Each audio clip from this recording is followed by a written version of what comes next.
guys, if y'all want to come in, if y'all are too far away, y'all can move up. Come on, fellas. Yeah. All right.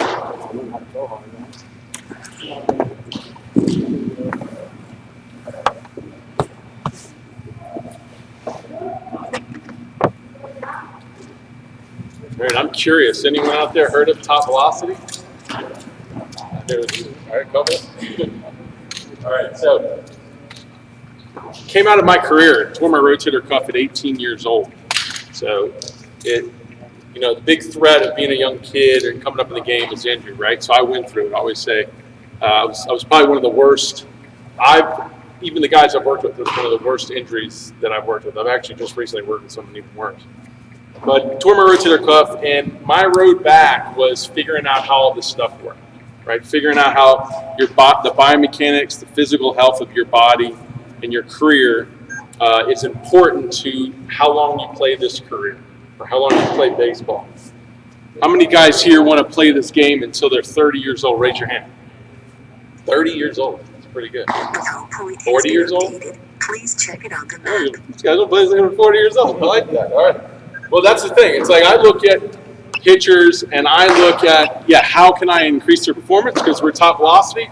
At the same time, too, I'm always thinking, how can I keep them healthy? Because to me, that's a big factor in this. I believe if you can't put them together, you can't put performance enhancement and injury, your injury potential or reducing or preventing injury together, I don't see why that's beneficial.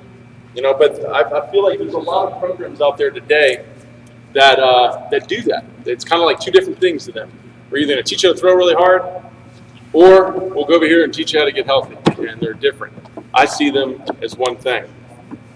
So when I set out to do top velocity, I wanted to be evidence-based. I wanted to get as much research and information on it as I could find, so I wasn't just spewing out conventionalism, or which is kind of like some of the old school theories that we hear. I wanted to put out some new things that are based off of data and studies, people that are even smarter than me, right? And I could collect that and come up with the real understanding of how all this works. So that's when I say evidence-based. It's based on research. It's based on science. It's based on studies that say, hey, when we took a group of pitchers, the healthier ones were doing this. When we took a group of pitchers, the ones that performed at a higher velocity were doing this, as opposed to what we were all just seeing or what we thought we were seeing. That's what it means to be evidence-based. So what do you guys think? Do you think that's a good approach? Using science as opposed to what just you were told when you were young or what someone else told you? Think that's a good approach? It's becoming more popular today. So building healthy arms. So building healthy, high-velocity throwing athletes has been my focus. So it's an institute I quote a lot. Has anybody ever heard of the American Sports Medicine Institute? Raise your hand if you've heard of it. American Sports Medicine Institute. Okay. Dr. James Andrews, some guys heard of it. Dr. James Andrews, Dr. Glenn Fleisig formed it. And they do a lot of the research behind athletes as far as injury and performance. They really study them and look at what's going on. They also operate on a lot of them. So a lot of the great athletes have been operated on outside or within the ASMI Institute. When they looked at injury, right, when they took a study of all these patients or players that were injured, they found that there were three things causing the injury. Poor overuse, poor mechanics, poor physical fitness. Does that make sense to everybody? What's overuse? Throwing too much. Perfect. What's poor mechanics?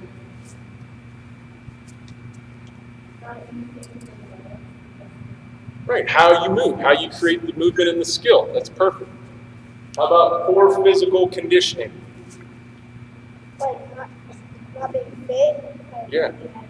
Strength, right? Mobility, endurance, and shape. Being able to endure the training or the skill or the game. Perfect. So those three things are what's leading to injury, overuse, poor mechanics, poor physical fitness. So here's a study that looked at the overuse aspect. So we're going to go through each one, and we're going to look at how are they contributing to the injury. Basically overuse. This study here said those who pitch fatigued were 36 times more likely to have an injury. What does it mean to pitch fatigued? What? Being tired. Throwing tired, right? You're physically tired. Raise your hand if you've ever pitched tired. Good, a lot of people. So it does happen, right? All right, this one says if you pitch more than 8 months out of the year, you were 5 times more likely to have an injury. Okay? Who's ever pitched? Anyone here has ever pitched more than 8 months out of the year? You might not want to admit it. 8 months is a long time. Anyone? Okay, some of y'all have. It's getting more common. Why is it getting more common for people to be pitching 8 months out of the year, even at a young age? Why is it getting more common? Why? Because people are joining more select teams as year-round. Right. So they're pitching a lot more than people playing other sports. So. Perfect. Basically, there's more opportunity to play more year-round, right? That's a great thing, but at the same time, too, don't you think we need to be careful about, these opportunities? Okay, so that's something you need to be aware of. See, things like greater than 80 pitches 3 times, almost 4 times more likely. Fastball was greater than 85 miles per hour, almost 3 times more likely.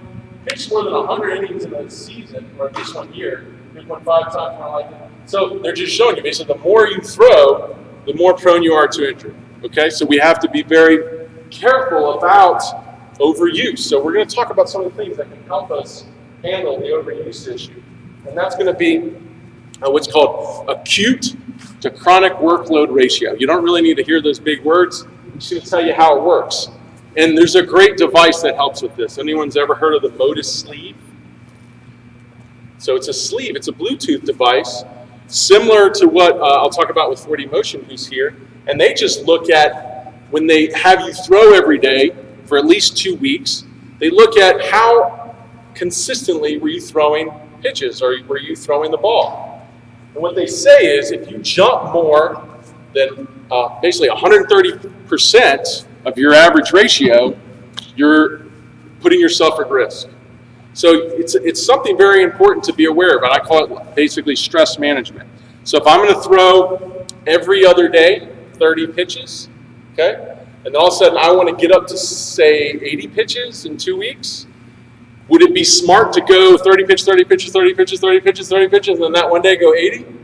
Would that be smart? Okay. Or would it be smarter to go 30, 35, 40, 45, all the way up to 80? What would be the smarter way to go? The second one, right? Slowly build your way up. But also be careful, too. There's another way we could do this wrong. What if I went, I was going 30 pitches every other day, all of a sudden, I stopped throwing for a week, and then I came back and threw 60 pitches. Would that be smart? Right, because your ratio, when you go down and you take all that time to rest, now is going down to no pitches. So if I jumped in and threw 60, I went well over that 1.3 ratio, right? So you got to pay attention to that. You got to look at how much am I throwing consistently on average, and then I don't want to make too much of a jump. I would say something more than 30% of what you've been doing over time puts you at high risk. So that's going to help you deal with the overusage. Pathomechanics, basically bad mechanics is what it's saying. Bad mechanics are going to go into the injury issue of poor mechanics from ASMI. Curious, does anybody have any ideas of what bad mechanics are? What? Not using your whole body to pitch. Very good. That's a good way of looking at bad mechanics. Anybody else? That's perfect right there. So some things are good mechanics, and there's actually 2 that do something very important. Pretty much a lot of the mechanical improvements increase performance, but there's 2 that allow you to increase performance and reduce stress to the arm, which would be amazing, right? So I can actually throw harder, but it's not going to put more stress on my arm. Why do I say arm, first of all? Why do I keep saying stress on my arm? Why not stress on my leg? Why do I say stress on my arm? Okay, but we use our legs too. We use our legs too, but more specifically, why do I say the arm? Because, go ahead. Because like it's not as strong, it's not as big, so it's kind of do that. Yeah, so typically that's the one we injure the most, right? We have a pattern of injury in baseball. That means it's pretty consistent in baseball that people injure their shoulders and elbows. So when I say the arm, I'm talking about the fact that that's something that we consistently injure in this sport, right? So there's two biomechanics that said, hey, we can increase performance and we can reduce stress to the arm, the joints that we typically injure. And the two were more forward, or let's first talk about the separation. We're going to kind of come up the body. So the first one was more hip to shoulder separation. That's when your hips are opening, your shoulders are staying closed or delaying. So the more you could separate those, your hips and shoulders, studies showed that your velocity had the potential to go higher, but your arm stress was able to come down in the process. That's a huge deal with baseball, right? Because once again, we have a pattern of injury, and we're trying to avoid the reasons for injury, and mechanics being one of them. So that's one of those mechanical components where we don't have to lose velocity to save our arms. We can actually keep increasing our performance and not having to worry about our arms. So that's really important. You guys should remember that. The other one is forward trunk tilts. The more we can push our trunk forward before we release the pitch, did the exact same thing. It allowed our velocity to go up and the stress on the arm to come down. Why do you think? I think that one is a simple one to understand why that's happening. Why do you think as your trunk goes more forward before you release the pitch that the stress on your arm is going down, but you're still able to throw harder with that movement? Anyone have an idea of why that would do that? That's a tough one. Be thinking about it. So basically what's happening is, think of the whip. Coach Linsky just did the whip for you guys. There it is right here. Think of the whip, right? If I take this whip, I'm trying to get the speed to the end, right? Would it be smart to go down here and grab the end and then just throw that? What's the smarter way to do it? Start at the bottom and start moving the energy from there and let it work its way up, right? So what do you think's happening when you're allowing the trunk to go forward before the hand comes around or the end comes around? The same thing, right? You're letting more energy come up, which will accelerate more energy at the end. But at the same time, too, because of that, more energy is going to the end doesn't have to do all the work, right? Because the energy is coming up. It's being delivered to the end and not having to be created at the end. So that makes sense? So you're starting to get an understanding of how biomechanics work best, how your mechanics work best. The more energy I can get to come up, the less stress I have to use or create at the end to create the velocity. Right, is that linear movement or flexion or both? In that study was the second part, the trunk. Yeah, well, it's the flexion of the trunk, okay, but also more than likely relating to the fact that there's more linear energy in the trunk, okay. right? But that's a good question. As far as looking at the physical abilities, right? Poor physical fitness was another aspect to this. This said weakness and inflexibility that led to injury. So typically pitchers that came in that had weak shoulders, so they measured their shoulder strength or their upper body strength, they were more susceptible to injury during the year. Does that make sense? Right? So if you go into your season and you're starting your season, you have really weak upper body, you have a really weak upper body compared to one of your peers or one of your other teammates, there's a better chance you could be more injured on the average, right? But a lot of people stop there. A lot of baseball thinks, well, that's only a place we look for weakness in the system is the upper body. But no, this study said weakness and inflexibility in the hips was shown to put more stress on the upper body. So it's not just because my arm takes all the stress. My arm just doesn't have to be strong. I also have to have strong hips and legs because that's what generates the energy that allows the upper body to not have to create it.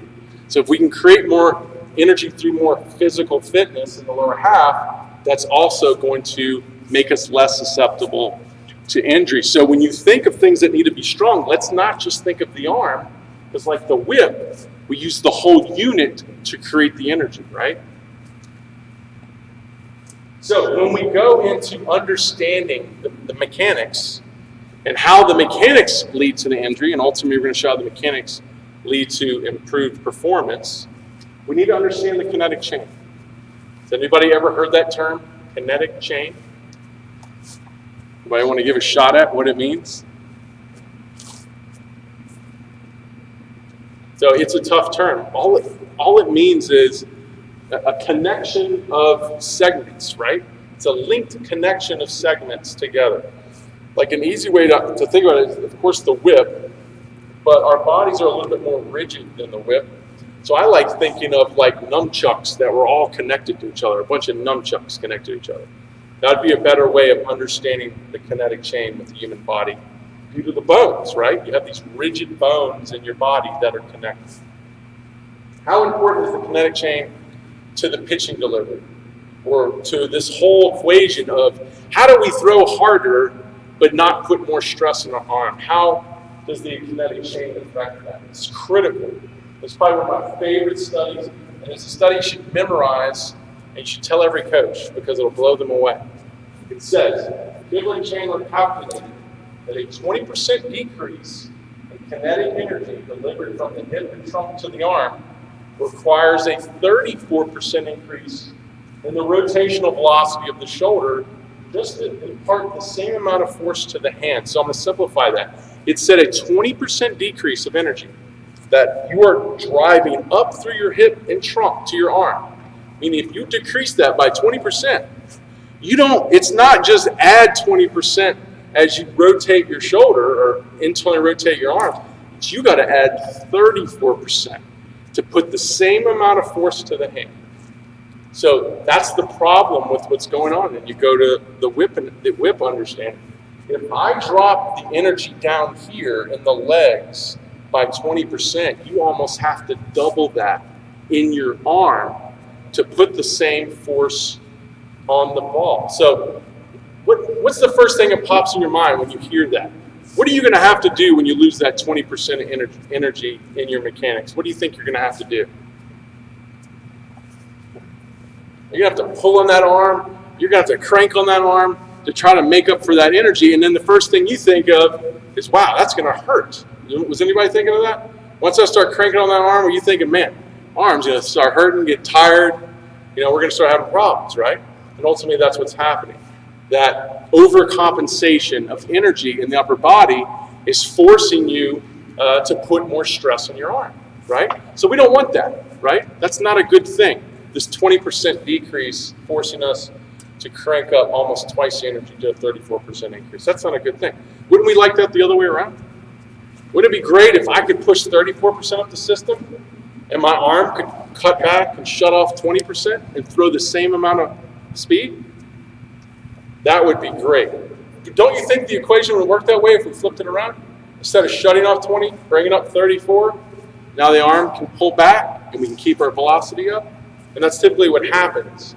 And it's a great way to understand that. The arm needs to be perceived not as a generator, it needs to be perceived as a regulator.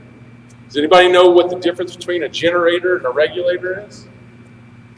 So a regulator would be just adding the energy when it needs it, right? A generator is, man, this is all we got. I got to create all the energy. The regulator goes, hey, there's energy coming up. I need a little bit more right now. I'm just going to add a little bit more. Isn't that a better position to put the throwing arm in when you're pitching or throwing a baseball? Because think about that. Does the arm have other roles besides just creating or helping create force to the ball? Does it have any other roles when you throw a ball? Any ideas? What other roles does it have? Creating spin. Yeah, it helps with the spin. What else? What other roles does it have? From the shoulder up, it kind of helps guide the pitch to the location. If you're throwing a location, or if you're throwing across the field, it's going to help it guide it to the target. So think about it. If the arm has more roles than just generating energy, if all it's trying to do is generate energy, or all its efforts is to generate the energy, how well is it going to do performing the other roles? It's going to be harder for it to perform the other roles as well. So when you bring more energy up and it can back off in the energy generation, now it can take on the other roles and have more effect, and you'll be more effective in the ultimate end result, right? So this kinetic chain thing, right?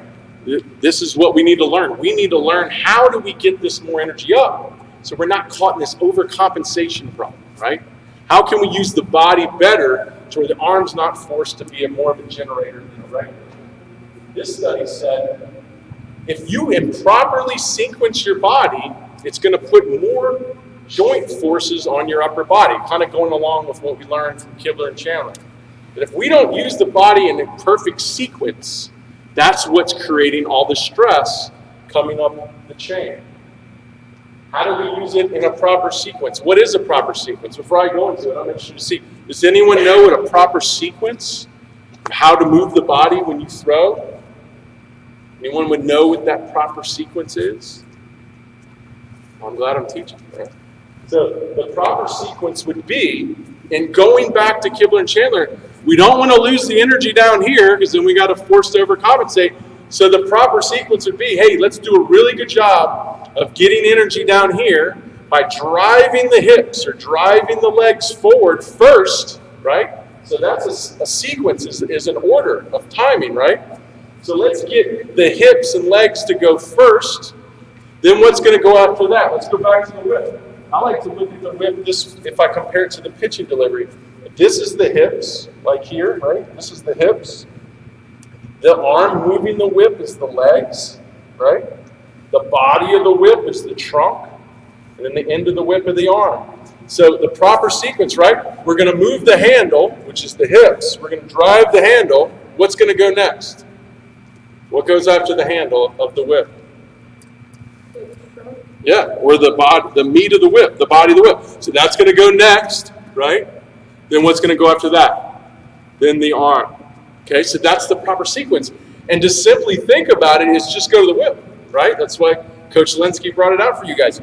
Just go to the whips. You don't have to sit here and think hip rotation, trunk rotation, internal rotation. You just think handle, which is the hips, body, in. That's the sequence. So every time you throw a ball, you should be emulating that. You should be emulating that in your pitching delivery or your throwing delivery. Just like I said, the legs are the arms, the hips are the hands. Drive the hip. And just like when you're the hips driving, you want everything back, just like with the whip, because it needs to be out of position to then, so its timing comes in, and then the trunk, and then the arm, okay? So remember that every time you throw, try to emulate the sequence of the whip, or what we call our proper sequencing. So improper sequencing is going to be the opposite typically, or it's just going to be out of whack. You know, like we learned from the original study with the 20% decrease. I might start going with the trunk really early and leaving the hips behind, right? So my hips don't really get through ahead of the trunk. Halfway through the hips, ready to go, the trunk starts first. The hips kind of come second, and then the arm pushes through. That would be an improper sequence, which, remember the study showed, led to more joint forces, which typically, or more joint torques, which typically lead to injury. So we need to learn how to properly sequence our bodies and bring the energy up, right? And also understand torque, arm torque. Does anyone know what torque is? It's all faster Good, more in a rotational fashion. So it's basically rotational forces is what it is, rotational forces. So the more, this study said, the more rotational forces in your shoulder and elbow typically lead to more injury, right? That kind of goes back to what we learned about the kinetic chain. We need to try to bring those forces down while still bringing energy up so we don't lose velocity. So that's the point I'm trying to make. You can play in this game healthy and play at a high level for a long period of time if you learn not to over-obsess about arm torque. And what else is another way, what other way of defining energy will lead to more torque? What's another word that we typically hear in the game of baseball. Not arm torque, but arm speed. Arm speed. Everybody heard that term, arm speed? So arm speed is the same thing. More arm speed potentially can mean more arm torque. So these old school mentalities of you got to get your arms faster, stronger, you have to be careful because you can be ultimately focusing on generating more arm torque and not focusing on sequencing the kinetic chain and driving up more energy so your arm doesn't have to handle too much of that torque and stress.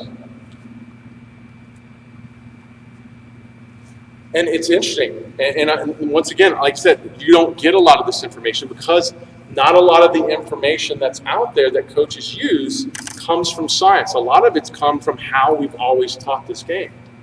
And you understand, if you look at studies like this, it starts to expose how this is really happening, that a lot of what we've been learning might not be the best way.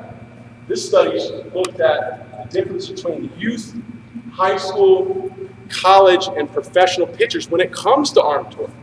So they wanted to see which level was putting more stress on their arms in different ways, in overall stress or based on body weight. So overall stress is just who's putting more newtons of stress on their body, and based on body weight is saying, okay, if we normalize it, if we make everybody the same body weight, then who's putting more stress?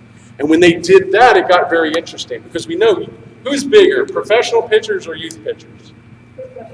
Right, professional pitchers. So when we make them all the same size by kind of manipulating the numbers, then we see, okay, if everyone's the same size, who's putting more stress on their arm? And in this case, if we look right here, professional pitchers are putting less internal rotation torques on their arm than youth pitchers, right? Youth pitchers were the second most torques, then college pitchers, then high school pitchers based on body weight. So how is that possible? How is it possible that professional pitchers, when everyone's at the same body weight, are actually putting less torques on their arm than youth pitchers? How is that possible? They don't almost play right field. That's perfect. Yeah.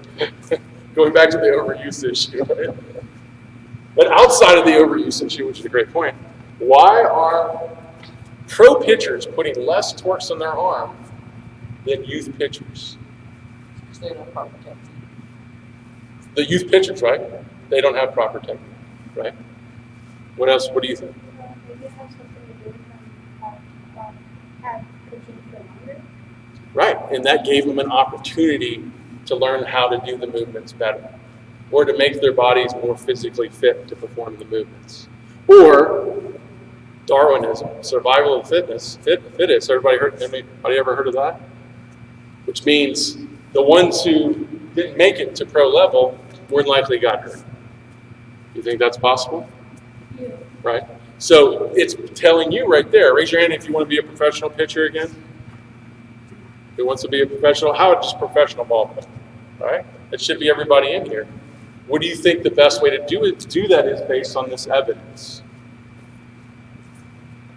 I want to hear someone put it together. What's the best way to get to the professional level from where you are today based on this evidence? To be able to increase your performance while keeping your stress as low as possible, right? Reducing stress while you're increasing performance. But you think that's easy, guys? You think that's easy to do? It's very, very difficult to do. And it does take coaches. It does take programming to do that. It takes tools. It takes understanding. It takes methodology to do that because it really isn't that is easy. And unfortunately, I think the survival of the fittest understanding is the ones that aren't getting hurt were genetically more capable of putting less stress on their body at a higher performance level. What does that mean when I say genetically capable? What are genetics? What? Say it louder. Your genes, basically your DNA, what you're made of, right? Yeah, like what you get from your parents. Right. So whatever you were given, right? And that it's a blessing what we're given, but sometimes some of us have more capabilities with their genes than others. Does that mean they're always going to, or does that mean they're going to be better than you? No, because it's not everything. There's more to it than that, but it does give them a lot of help and support along the way. You can still overcome that, but once again, that's where it gets challenging. It takes methodology. It takes tools. It takes effort, work ethic. It's also interesting here on the same lines. Once again, the data is exciting because it's showing us really what is happening. We're not listening to what just people are telling us. It's showing us what's really happening. And this study was a similar effect. They looked at youth, high school, college, and professional pitchers. And we look right here, we're looking at instrumentation velocity. So the velocity of the shoulder, the same force or the energy that we had to create in the study that said if we lose 20% down here, we have to create 34% of that internal rotation velocity. We're looking at that right here. And we're also down here looking at ball speed. And at the youth level, the internal rotation velocity of the shoulder was about 6,900 degrees per second. And the ball speed was, I have it in meters per second, but it was probably somewhere around, 60 or 70. You'd have to convert it. And then when we go from youth to high school, the internal rotation velocity, went down from youth to high school, while the ball velocity went up. So after all this education I gave you, why did that happen? Who can raise their hand? Why did that happen? Why did the internal rotation velocity from youth baseball to high school baseball, the internal rotation velocity, why did it go down but the ball speed went up? Anybody know? Because they learned over time to use their movement more. Right. They didn't lose that 20%, right? At high school they learned to create more lower half energy and bring it up. Now, and so their arms didn't have to work as aggressively, right? Very good. But look, it does go that way. High school to college, internal rotation velocities went 6,800 degrees per second to 7,400 degrees per second. That's a big jump.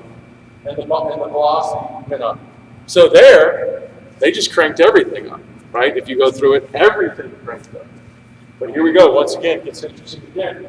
College to professional, 7,400 internal rotation velocities. The professional level at 7,200. And ball speed went up. So once again, a big evolution of more than likely the biomechanics, the better use of the kinetic chain, right? Or also too, to understand that the physical abilities that you have or develop can help you better sequence the kinetic chain to get the better result. So you got to look at it that way. You got to look at it two ways here. When you are creating movement and energy, you can create two energies to the ball. You can create kinetic energy, that's the energy coming up the kinetic chain, and you can create what we'll just call arm strength. My arm's back, I'm going to pull it forward, right? That's where the arm's more of a generator. And actually this video, if I can play it, shows a guy who actually separates the two, which is a rarity. I rarely see this happen. This is a great example to show you the difference between arm energy, reincarnation energy, and kinetic energy coming up the body. Ideally, we want them to time and release together to optimize ball speed while reducing forces. But in the case of this pitcher, it was throwing pretty hard. He was throwing 90. Because of his early trunk rotation, which you can see at front foot as it's tucking his glove side early, that causes the arm to drag and push. But the arm pushes forward like. So we're looking for this point. We're looking for this point right here. See how the arm, the elbow right here, it's just the elbow. See how it comes around? It's going to stop, move up, and then keep going. Watch this. Does here, he gets way in front of the face and forces internal rotation early, which more than likely would have had to overcompensate with the arm energy. And as you can see, now the kinetic energy that came off the body starts to throw the elbow up and forward towards the target in this line. And he was able to have both those energies. So What you typically see is you don't see the break. You see it's just a loop. It's just a complete loop. With him, you saw it stop, release, and then go up in the air. So he had a disconnection between his kinetic energy coming up and his arm energy bringing the ball forward. He forced his arm energy to go ahead of his kinetic energy, and then he missed his kinetic energy pushing his elbow up at the end. And this guy had arm problems, and he wound up having a Tommy John surgery. Okay, so that's the thing, is you got to learn that. And that's what we've been teaching you here, is it's this harmony of how you use your kinetic energy and you sync it up with your arm strength. And ultimately, when we can put them together, your arm can now become a regulator and not work so hard as a generator, which unfortunately is what leads to all of our injury. And that's really the top velocity methodology, just to get to this real quick. The top velocity methodology is teaching you how to do that. It's teaching you how to develop a better kinetic chain. It's teaching you how to develop more physical fitness to better perform those movements in the kinetic chain. And what we do is ultimately we believe if we can make you better athletes, we can more easily help you create the better kinetic chain or the better sequence of the movements. And then also ultimately too, that we've got to help you maintain that through your career, which is just as challenging as getting there. So what we typically do is we take you in, we do a full evaluation.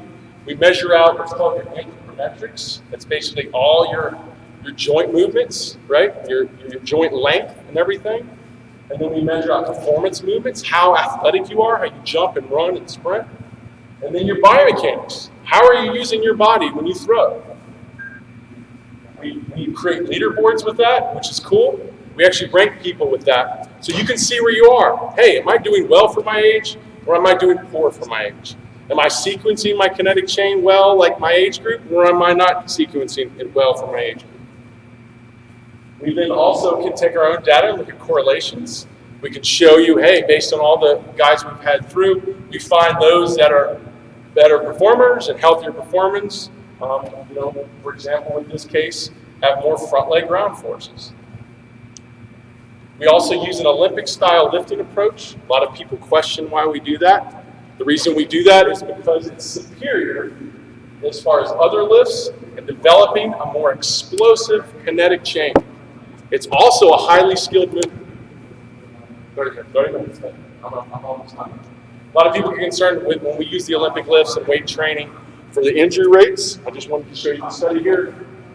There's a lot of misconceptions with lifting in general at a young age, specifically Olympic lifting. Out of all the recreational sports, least amount of injury. Studies also show at a young age, it's as beneficial and more beneficial for youth to do lifting or some form of strength and conditioning than adults. Ideally, when you're young, you don't need a lot of weight. You just need to learn the techniques, be able to train the joint stability to get through those techniques. Those are all the key things that you're really going to learn when you lift young.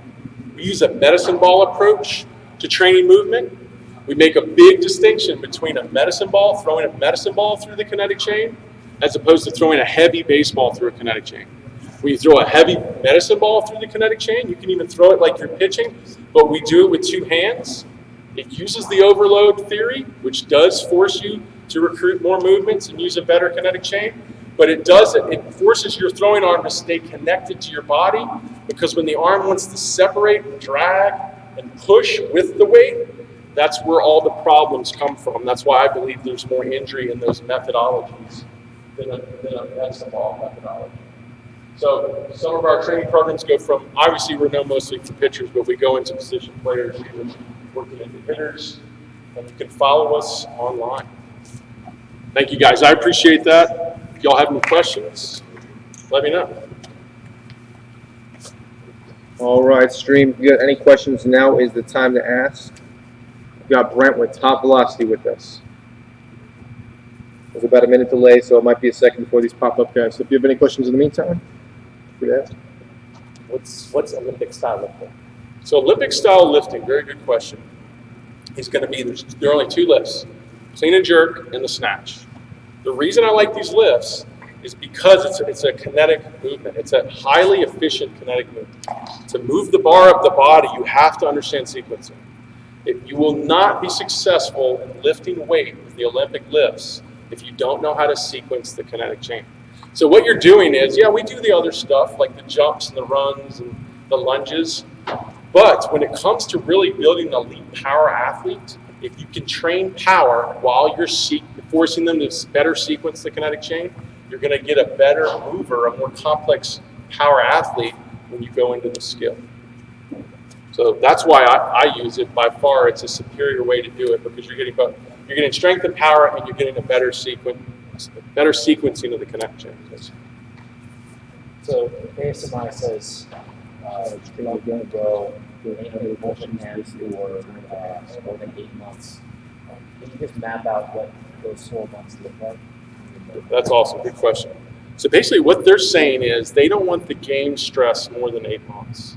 So you got to look at the game stress. Game stress is typically at the maximum torque your arm can handle. That's typically where we go. The problem is we even got to be careful when we're in those 4 months outside of that game stress with like long toss distances, because studies show at 120 feet, amateur athletes are already maximizing the stress on their arm at 120 feet. So ideally, those 4 months, ASMI is saying you can't be in anything that's pushing you to maximum stress. So you can't be in that 120-foot throw. You can't be in a showcase playing on the weekend. You really need to be in just drill training. So I typically, what we do with the top velocity methods, it's just all drill training, mainly trying to teach how to move the energy up. So that way we know we're taking stress off the arm. So if we take an athlete in that threw all the 8 months, and yeah, we're throwing them, but we're all in these drills that drive your legs and hips and separate and then throw the ball. We know that the stresses are coming down, and we're also not in a game environment where the stresses are high because we're more than likely 45 to 60 feet, and our focus is just biomechanics. So for this 4 months, it's just all about biomechanics and low stress throws. Okay, so we have a question from Sam here from Stream. He's asking, can you explain torsion and the connection between vertical jump and velocity? Okay, so torsion, you want to go advanced. So torsion is how we build stability in rotation, okay? So our joints do two things. They flex, extend, which is like a linear movement, and then they rotate, right? External, internal rotation. So we can build stability in both positions, but ideally we can stabilize more in rotation. Typically, like for example, in the femur, the lower half, in external rotation. My joints, knee and hip, will stabilize better when my femurs are turned out, okay? That's important because we learned when you're trying to create force up the kinetic chain out of the ground, we're not going to do that well if we're unstable. Coach Linsky was talking about that. My knees are in, there's no stability here. It's typically where we tear our UCL. So when I can turn them out and twist that femur out, I create a more stable hip joint and a more stable knee joint. And now I can create more force, which is preventing that loss of 20% that forced the 34%. Now we can push up more force, potentially putting the arm in a healthier place. The other one is vertical jump. I'm a big believer in ground force and in its correlations to velocity. Studies do show it correlates to velocity. But you got to understand too, if I just fire off ground force and I don't sequence my kinetic chain properly, am I going to get a good result? Right? So a lot of people, unfortunately, think with pitching, and probably with a lot of skills, is everyone thinks it just takes one thing. I just got to do one thing really well, and that's so untrue. Because the kinetic chain is there's so many links and connections, and we have to sequence in it correctly, there's more than one thing we have to do well. So a lot of people, when they hear me say, oh, vertical jumps are very important, they go out and try to get a better vertical jump, and their ball speed doesn't go up, and then they get frustrated. Well, it's because that was just a piece of the puzzle, right? That was just a little piece. It was an important piece. It was just a little piece. We still don't have the whole picture. So we have to get the leg power. At the same time, too, like we taught you today, you have to learn how to sequence it, like with the whip, to get it up to the ball and to the arm. Good question. Everybody's quiet on Stream. All right. Thank you very much. Appreciate it.